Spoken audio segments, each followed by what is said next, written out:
By clicking on Edit, you are taken to the image editor. On the right hand side, you have the options to resize the image. However, you can only make the image smaller. Once you have finished changing the size, you click Apply. You also have the option to crop the image and rotate it. And you can adjust the brightness, contrast, saturation, etc. And lastly, a preset can be applied. Now to save the changes made to an image, we click Save at the top right hand corner and a pop-up will appear.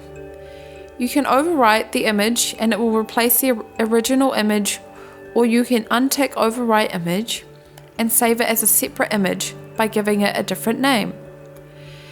But if you wish to go back and take away all the changes made to the image, we click the arrow in the top left hand side and click OK when the pop-up appears, and you will return to the File Manager.